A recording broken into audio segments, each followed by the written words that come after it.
नमस्कार आप सभी लोगों को। ओम नमः शिवाय। सावन के महीने हैं, बहुत अच्छे दिन आपके गुजरे और भगवान की भक्ति का ये समय है। वैसे तो हर समय भगवान की भक्ति का होता है, लेकिन इसे बहुत ही पावन महीना कहा जाता है। तो आप सभी को मुबारक हो ये महीना। तो स्वागत है आपका।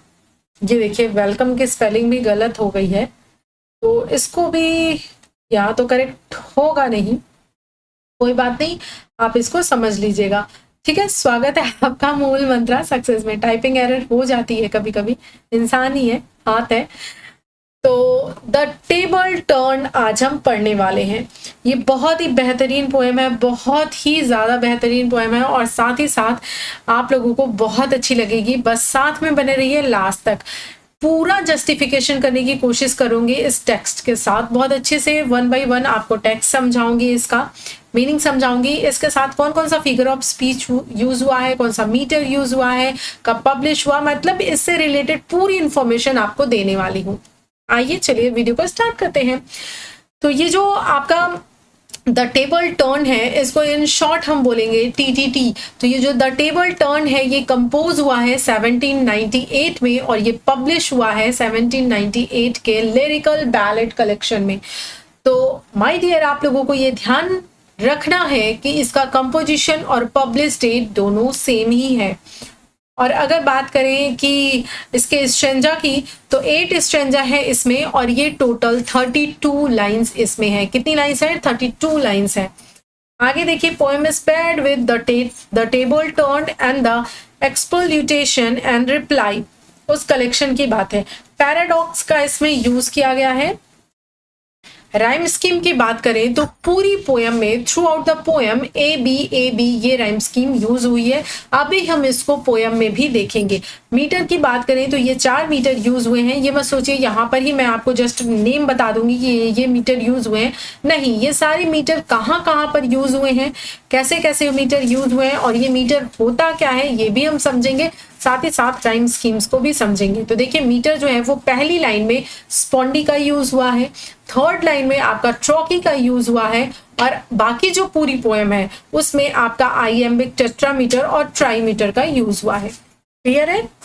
वेरी नाइस, क्लियर है। तो आगे बढ़ जाते हैं, डिटेल में समझेंगे। अभी मैंने आपको एक फ्रेम दे दिया है कि हम क्या चीजें देखने वाले हैं, ये सारी चीजें कहाँ कहाँ पर किस किस पॉइंट पर यूज हुई हैं उसको डिटेल में देखेंगे। तो देखते हैं कौन कौन सा फिगर ऑफ स्पीच यूज हुआ है। तो यहाँ पर यूज हुआ है एनाफोरा, एलिट्रेशन, सबको समझेंगे कि सब होता क्या है, visual imagery, personification, auditory imagery and metaphor. इतने फिगर ऑफ स्पीच का यूज हुआ है। ये फिगर ऑफ स्पीच क्या होते हैं, कैसे यहाँ पर अप्लाई हो रहे हैं, सब कुछ डील करेंगे। आइए सबसे पहले हम स्टार्ट करते हैं इसके टेक्स्ट को।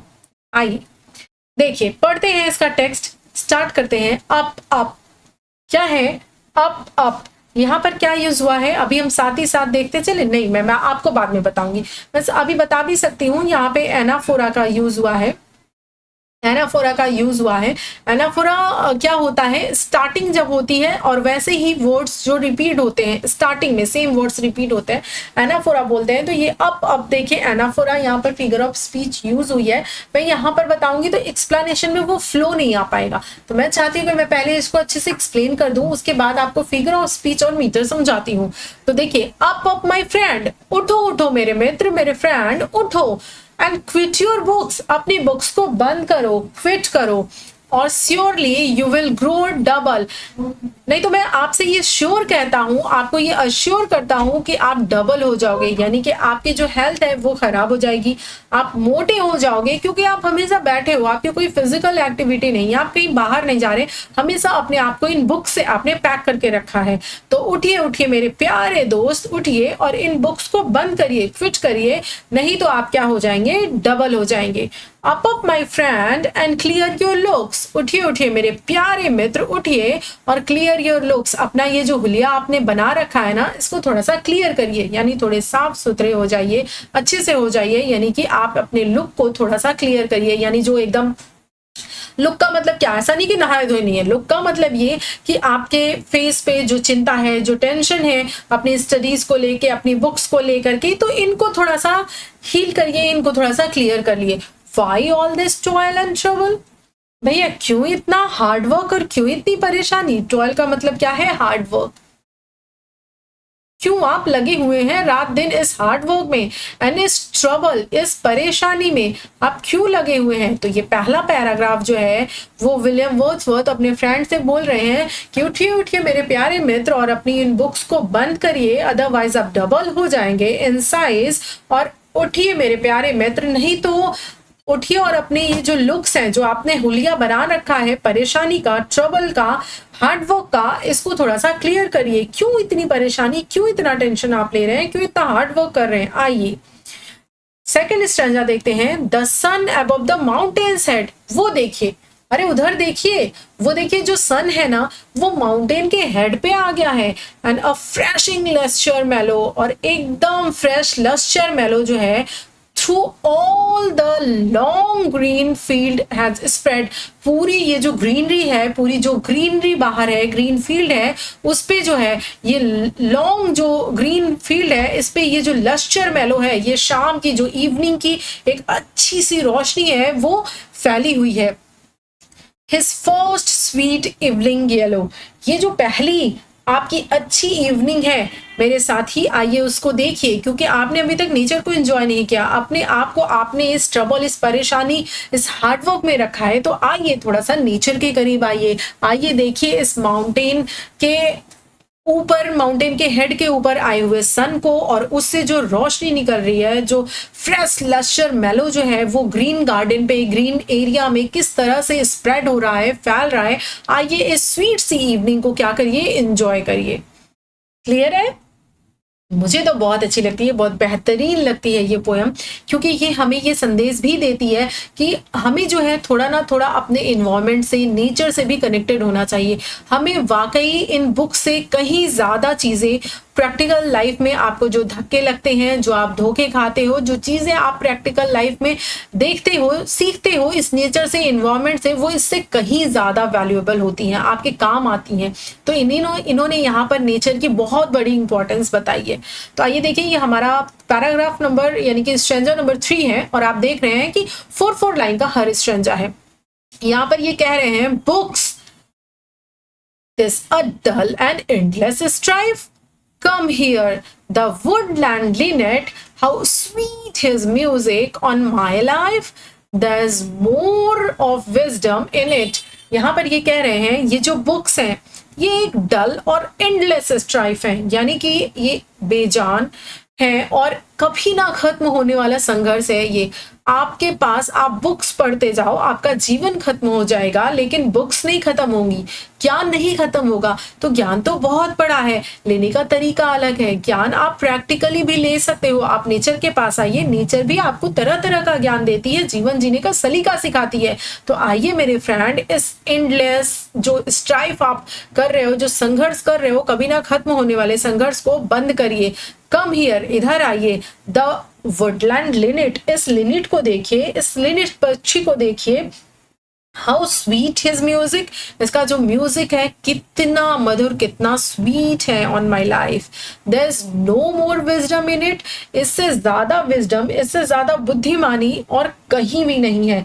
यानी कि लिनेट के गाने में, जो लिनेट गाना गा रही है, जो म्यूजिक गा रही है, उसके गाने में बुक से ज्यादा विजडम है। तो आइए, तो आप एक बार महसूस तो कीजिए, इस एंडलेस स्ट्राइफ को खत्म करिए और आइए इस लिनेट के सॉन्ग को सुनिए और उसकी विजडम को फील करिए।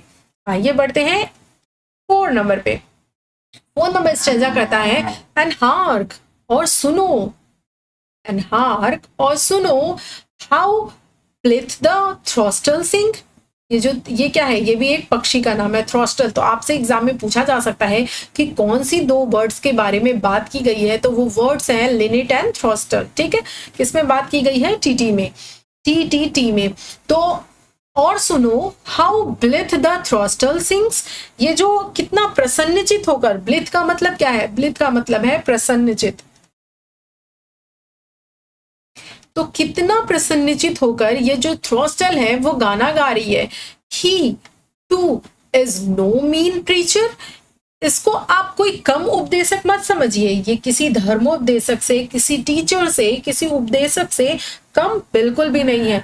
यहाँ पर देखिए ये जो ही आया है ये किसके लिए आया है, ये आया है थ्रोस्टल के लिए। ये आप ध्यान रखोगे एग्जाम में ये लाइन देकर आपसे पूछा जा सकता है कि ये ही किसके लिए यूज हुआ है, तो हम सोचेंगे कि ये हमारे फ्रेंड मतलब जो विलियम वर्ड्सवर्थ के फ्रेंड हैं उनके लिए यूज हुआ है मे बी, लेकिन आपको ये समझना है कि यहाँ पर जो ही आया है वो किसके लिए आया है, ये इस थ्रोस्टल बर्ड थ्रोस्टल पक्षी के लिए आया हुआ है। तो इस स्ट्रेंजा में आपके प्यारे वर्ड्सवर्थ पोएट ऑफ नेचर क्या कह रहे हैं, ये कह रहे हैं और सुनो, अपने फ्रेंड से कह रहे हैं और सुनो, कितना प्रसन्नचित ये जो थ्रोस्टल है वो गाना गाती है, और ये किसी उपदेशक, किसी टीचर, किसी प्रीचर से कम बिल्कुल भी नहीं है। कम फोर्थ, आगे आओ, into the light of things, इन चीजों के प्रकाश में, let nature be your teacher। इस लाइन को आपने जैसे चीनी में चाय पत्ती और चीनी डालकर चाय में चीनी और चाय पत्ती डालकर घोलकर आप पी जाते हैं ना, बिल्कुल उसी तरह से इस लाइन को भी आपने पी जाना है। बहुत ज्यादा इंपॉर्टेंट लाइन है, let nature be your teacher. ये देकर एग्जाम में मल्टीपल टाइम्स पूछा जा चुका है कि ये कहाँ से है, तो आपको याद रखना है ये टी से है। ओके, तो इस स्ट्रेंजा में इन्होंने यही कहा कि थ्रोस्टल को इतना कम मत समझो, आओ उसके उपदेशों को सुनो, वो कोई कम उपदेशक नहीं है। आगे आओ, इन चीजों के प्रकाश में आओ और नेचर को अपना टीचर बनने दो। नेचर से सीखो, इन बुक्स को, इन एंडलेस स्ट्राइप्स को छोड़ो और नेचर को जो है अपना टीचर बनने दो। आगे देखिए, आगे लाइंस है, ये कौन सा स्ट्रेंजा है, ये आपका 5th स्ट्रेंजा है। कौन सा है, 5th है। कैसा लग रहा है आप लोगों को मेरा एक्सप्लेनेशन? अगर समझाने का तरीका आपके दिल तक पहुंच रहा है, आपको पसंद आ रहा है, तो मेक श्योर कि आप इसको लाइक कर दीजिएगा, मुझे बहुत अच्छा लगेगा, बहुत मोटिवेशन होगा। घर में आप कोई काम करते हैं और अगर मम्मी पापा उसको अप्रिशिएट कर देते हैं तो आपको बहुत खुशी मिलती है ना। उसी तरह से सेम एज अगर आप मुझे अप्रिशिएट करोगे, मेरा तरीका आपको पसंद आएगा, आप लाइक करोगे, तो मुझे भी बिल्कुल वैसे ही खुशी मिलेगी और मुझे मोटिवेशन मिलेगा बहुत सारे वीडियोस आपके लिए लाने का। तो चलिए देखिए, बिना टाइम वेस्ट किए हुए अगला स्ट्रेंजा स्टार्ट करते हैं। अगला स्ट्रेंजा है, she has a word of ready wealth. यहाँ पर शी किसके लिए है बताओ आप? बिल्कुल सही, ये सी किसके लिए है? ये शी आया है नेचर के लिए। वो कह रहे हैं she has a word of ready wealth, यानी कि नेचर के पास तैयार वेल्थ है, तैयार वेल्थ का पूरा संसार है, उसके पास पूरी समृद्धि है। Our minds and hearts to bless, हमारे माइंड को, हमारे दिमाग को और हमारे हर्ट को ब्लेस करने के लिए उसके पास पूरा का पूरा वेल्थ का तैयार संसार है। Spontaneous wisdom breathed by health, truth breathed by cheerfulness। अब इन दोनों लाइन को अच्छे से समझिएगा। यहाँ पर कह रहे हैं विलियम वर्ड्सवर्थ की जो विजडम है ना, जो विजडम है वो हेल्थ के साथ रहती है, यानी कि आपकी जो बुद्धि है वो तभी हेल्थ होती है, तभी वो सांस लेती है जब आपके पास एक अच्छी हेल्थ होती है। जब आप बीमार हो, आप स्टेबल नहीं हो, आप दिमाग पे टेंशन लिए हुए हो, तो क्या आपको लग रहा है कि आपकी बुद्धि उतनी प्रसारित होगी, उतनी अच्छी, उतनी हेल्दी होगी? नहीं होगी। तो यहाँ पर वो कह रहे हैं कि जो विजडम है वो हेल्थ से सांस लेती है, यानी कि हेल्थ बहुत जरूरी है विजडम के लिए।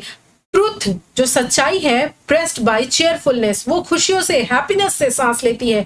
तो अगर आपको बुद्धि चाहिए, अगर आपको सच्चाई चाहिए, तो जरूरी है कि आप हेल्दी हो और चेयरफुल हो, खुश हो। अगर आप हेल्दी और खुश होते हैं तो विजडम और ट्रूथ आपके साथ होता है। तो इस स्ट्रेंजा में इन्होंने यही कहने का प्रयास किया है कि नेचर को कम मत आंकिए, नेचर के पास तैयार वेल्थ है आपके माइंड और आपकी बॉडी को, आपके हर्ट को हील करने का, उसको ब्लेसिंग्स देने का। और अगर आप ही स्वस्थ नहीं रहोगे, आप बैठे रहोगे, मोटे हो जाओगे, टेंशन लोगे, आपका जो हेल्थ है वो खराब हो जाएगा। तो ये विजडम किस काम का, ये ट्रुथ किस काम का, जब आप हैप्पी ही नहीं रह पाओगे इतना सब कुछ ज्ञान लेने के बाद भी। तो आइए इस नेचर के पास में आइए और इसको महसूस करिए।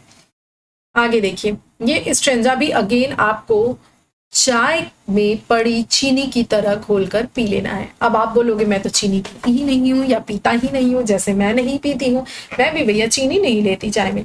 अगर आप लेते हैं तब तो बहुत अच्छी बात है, उसी तरह से घोल लीजिए, और नहीं लेते हैं तो गुड़ के साथ घोल लीजिए। चलिए, तो ये स्ट्रेंजा क्या कह रहा है? 6th स्ट्रेंजा है, ये है one impulse from a वर्नल word. Impulse मतलब क्या है? आवेग, आवेग। वर्नल वुड का मतलब तो आप समझ ही रहे हैं, जो बसंत का जो नए नए नूतन वन होते हैं उनको बोला गया है। नूतन वनों को, नवीन वनों को, बसंत के नवीन वनों को, जो नई नई पत्तियां आ रही हैं उनको क्या बोलते हैं? वर्नल वुड बोलते हैं। तो यहाँ पर ये कह रहे हैं एक उमंग, एक खुशी, एक आवेग कहाँ से? उस वर्नल would say. May can teach you more than a man, एक व्यक्ति, एक इंसान, एक आदमी जो आपको सिखा सकता है उससे कहीं ज्यादा आवेग, उससे कहीं ज्यादा उमंग, उससे कहीं ज्यादा टीचिंग्स, जो ज्ञान है वो आपको ये वर्नल वुड दे सकता है। ये जंगल, ये जो बसंत के जंगल है, पेड़ पौधे हैं, ये जो ग्रीनरी है, ये जो नेचर है, ये आपको ज्ञान दे सकता है। किस चीज का ज्ञान? Of more evil end of good that all the sages can.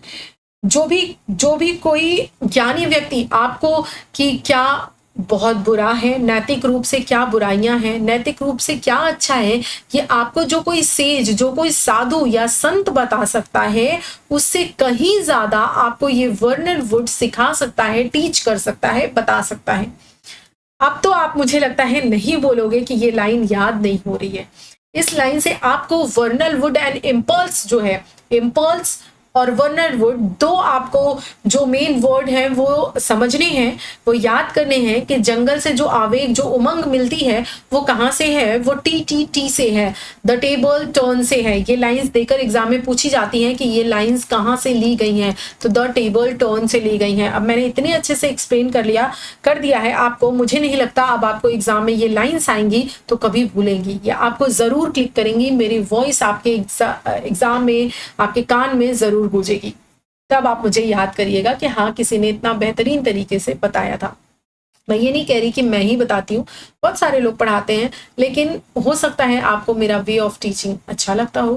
तो आगे देखिए, अगला स्ट्रेंजा है, sweet is the lore which nature brings, our meddling intellect misshaped the beauteous form of things we murder to dissect। अब देखिए भैया, इसको समझने की कोशिश कीजिए, ये बहुत ही तार्किक और बहुत ही बेहतरीन चीज है। इसमें वो क्या कह रहे हैं? वो कह रहे हैं कि हमारी जो विद्या है ना, जो नेचर हमें देती है, स्वीट इज द लोर, लोर क्या? विद्या। जो विद्या नेचर हमें देती है, नेचर हमारे लिए लाती है, आवर मेडलिंग इंटेलेक्ट, यानी हमारी, मेडलिंग का मतलब क्या होता है? छेड़छाड़ करना, हस्तक्षेप करना, हस्तक्षेप करने वाली हमारी जो आदत है, हमारी जो बुद्धि है, हमारा जो इंटेलेक्ट है, हस्तक्षेप है, क्षेत्र नहीं, हस्तक्षेप। तो हमारी जो हस्तक्षेप करने वाली इंटेलेक्ट है, हमारी जो बुद्धि है हस्तक्षेप करने वाली, वो इस नेचर के द्वारा लाई गई जो विद्या है, जो ज्ञान है, जो ब्यूटीफुल स्वीट ज्ञान है, उसको क्या करती है? मिसशेप करती है, यानी कि बिगाड़ देती है। द ब्यूटियस फॉर्म ऑफ थिंग, किसी भी चीज की जो सुंदरता है उसको ये क्या करके रख देती है? मिसशेप कर देती है, बिगाड़ देती है, बर्बाद कर देती है।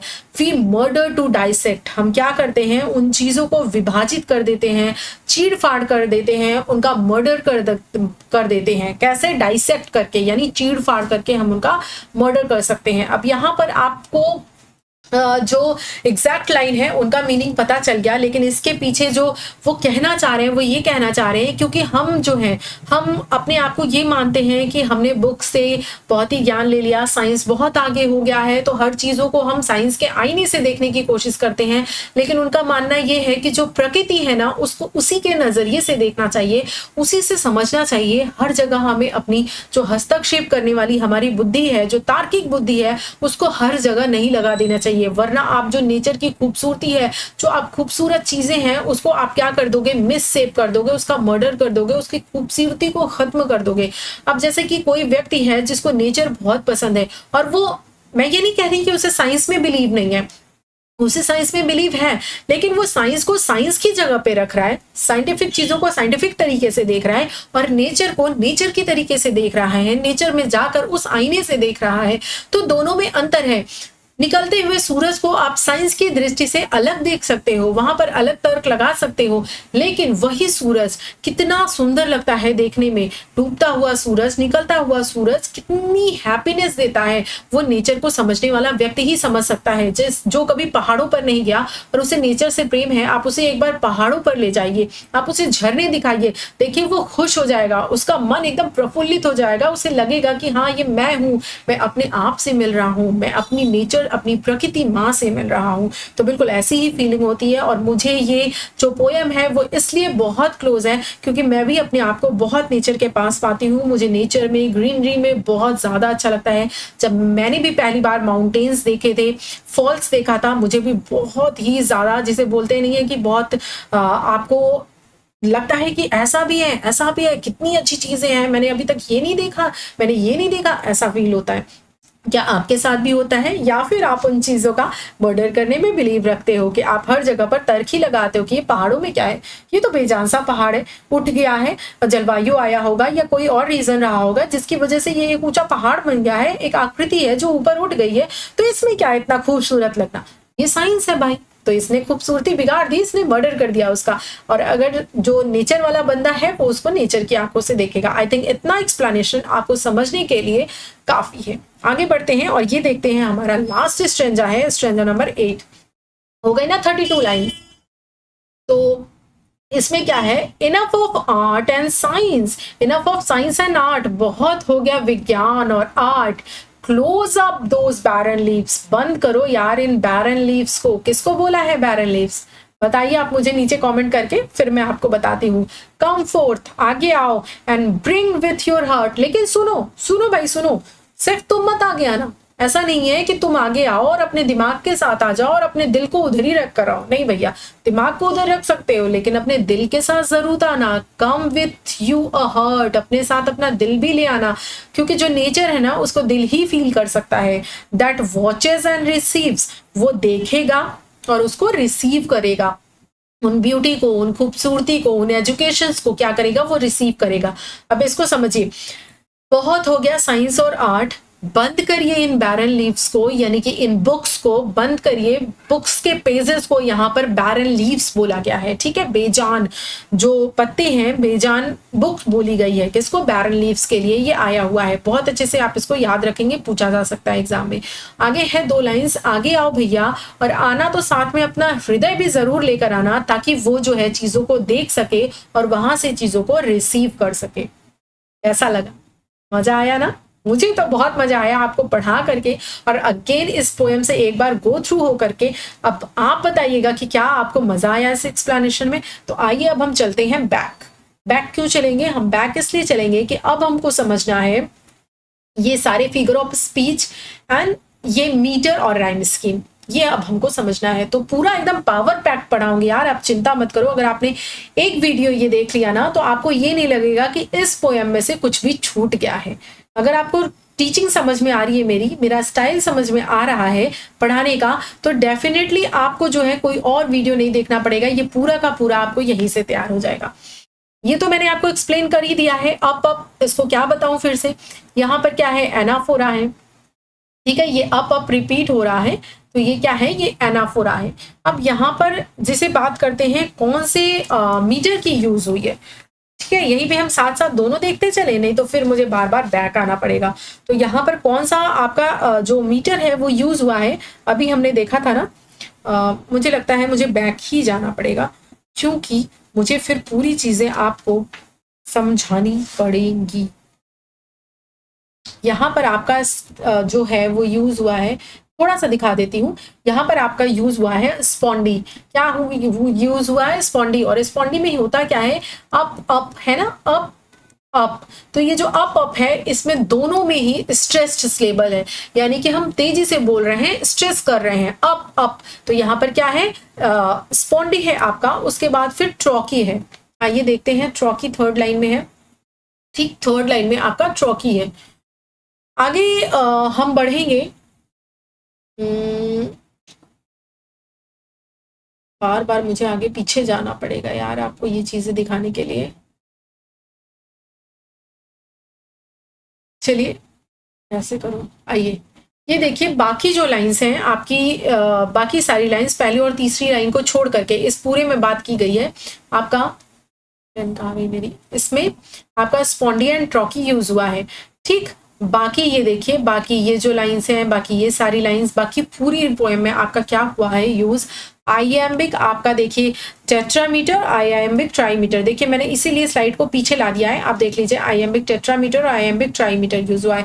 अब आइएम्बिक टेट्रामीटर क्या होता है, आईएम तो आप समझ रहे होंगे, आईएम का मतलब है unstressed followed by stress, why all पढ़कर देखिए। तो ये जो है why all this toil and trouble, ठीक, यहां पर आपका क्या यूज हुआ है, आइएम्बिक टेट्रामीटर और ट्राईमीटर। टेट्रा मतलब क्या होता है, 4। इस तरह के जब आपको 4 स्ट्रक्चर मिलेंगे उसको हम बोलते हैं आइएम्बिक टेट्रामीटर। ये है अनस्ट्रेस्ड का स्लेबल और ये है स्ट्रेस का स्लेबल। और आइएम्बिक ट्राईमीटर क्या है, मान लीजिए कि ये आपका जो है वो आइएम्बिक टेट्रामीटर है। ठीक, सेकंड आ जाओ भैया, यार पेन कभी कभी रुक जाती है ये, ठीक है। और ये क्या है, आइएम्बिक ट्राईमीटर। क्या है, आइएम्बिक ट्राईमीटर। देखिए यहीं पे कर देती हूं, why all this toil and trouble. तो यहाँ पर क्या है, आइएम्बिक ट्राईमीटर हुआ है। ट्राईमीटर में ये 3 ही रहेगा, क्या रहेगा, 3 रहेगा। तो इसी तरह का स्ट्रक्चर जो है वो पूरी आपकी पोएम में यूज हुआ है। आगे बात करते हैं, फर्स्ट में हमने देख ही लिया कि क्या हुआ है, हमारा अप में यूज हुआ है, एनाफोरा यूज हुआ है। आगे मैं इसको क्लीन कर लेती हूँ, फिर मैं आपको फटाफट से और चीजों के बारे में बता देती हूँ। डोंट वरी, बहुत टाइम नहीं लूंगी आपका, बहुत जल्दी क्लियर करूंगी। तो देखिए यहाँ पर जो आपका आया हुआ है टॉयल एंड ट्रबल, ये जो टॉयल एंड ट्रबल है इसमें कौन सा फिगर ऑफ स्पीच है, तो ये टी है, यानी यहाँ पर क्या है, एलिट्रेशन है। क्या है, एलिट्रेशन है, रिपीटेशन हो रहा है टी का। ठीक, क्लियर हो गया आपको एलिट्रेशन क्या होता है, यहाँ पर रिपीटेशन होता है। तो यहाँ पे टॉयल एंड ट्रबल में एलिट्रेशन फिगर ऑफ स्पीच का यूज हुआ है। आगे देखिए माउंटेन्स हेड, क्या माउंटेन का हेड होता है, नहीं होता है। इसका मतलब क्या है, जब हम किसी निर्जीव चीज को उसको एज अ सजीव, एज अ मतलब कि इस तरह से ट्रीट करते हैं जैसे उसमें जान हो, वो एक पर्सन हो, एज अ पर्सन ट्रीट करते हैं, तो उसको हम क्या बोलते हैं, पर्सोनिफिकेशन। क्या बोलते हैं,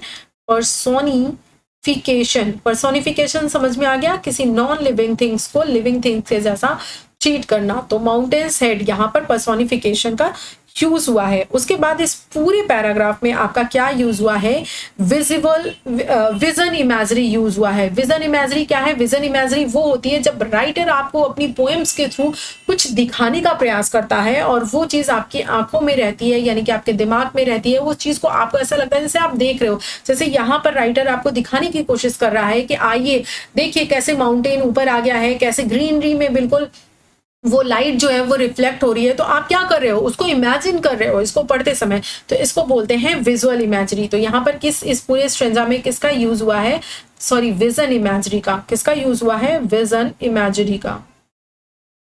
क्लियर है, आगे बढ़े। बिल्कुल आपने कह दिया और हम बढ़ गए। इसको क्लीन कर लेते हैं, आपकी इजाजत हो नहीं क्लीन करें, चलिए भैया ये ऐसे ही बता देते हैं।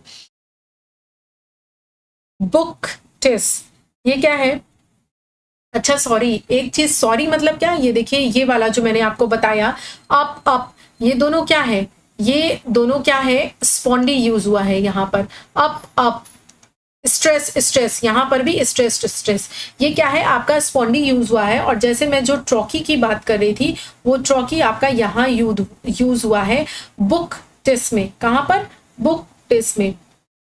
देखिए बुक,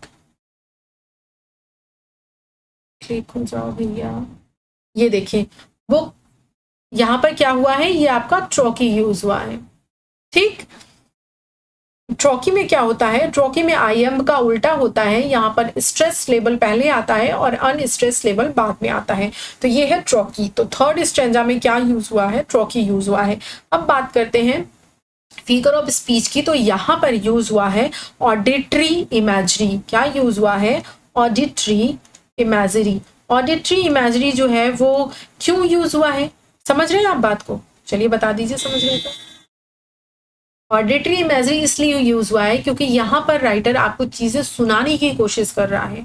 जो लिनिट है, ठीक है, वो जो थ्रोस्टल है, वो इनके आप इनका जो म्यूजिक है, इनका जो गाना है, उसको आप क्या कर रहे हो, इमेजिन कर रहे हो, उसको आप आपको सुनाने का प्रयास कर रहा है, उस इमेजरी को यूज कर रहा है। तो इसमें क्या हो रहा है, वो आपका ऑडिटरी इमेजरी जो है वो यूज की गई है, यूज हो रही है।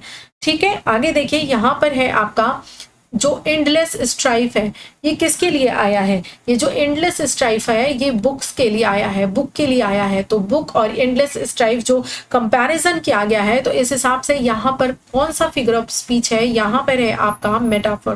कौन से फिगर ऑफ स्पीच का यूज हुआ है? मेटाफर का यूज हुआ है। बहुत अच्छे से यार इसको ध्यान से देख लीजिए, बाद में आपको रटना नहीं पड़ेगा, क्योंकि इतने अच्छे से आपको क्लियर कर दे रही हूँ। एग्जाम में यहाँ से क्वेश्चन आ जाएगा तो डेफिनेटली आप उसको कर आएंगे। आगे बढ़ते हैं और देखते हैं अपना अगला स्ट्रेंजा।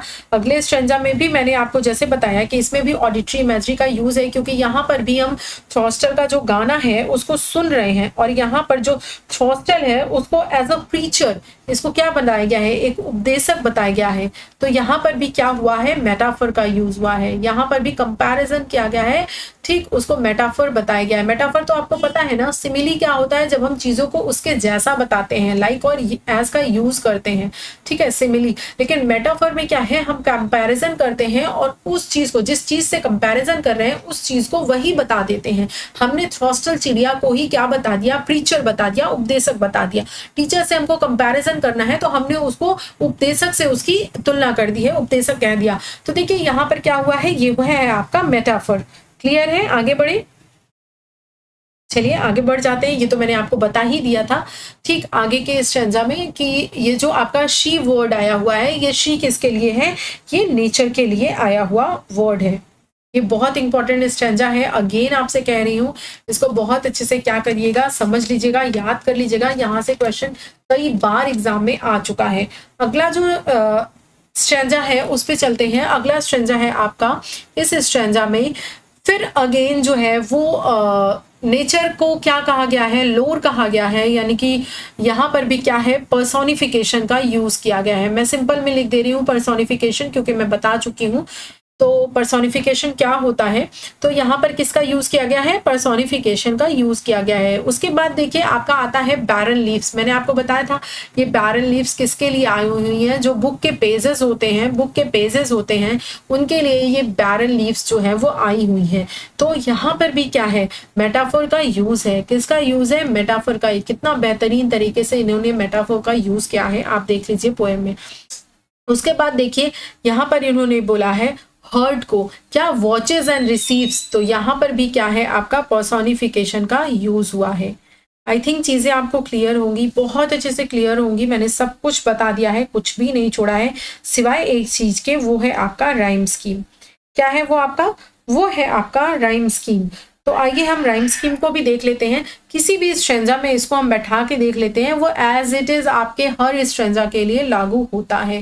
तो आइए इसी स्ट्रेंजा में देख लेते हैं, ऐसे ही बाकी के स्ट्रेंजा में आप करके देख लेंगे, आपको खुद समझ में आ जाएगा।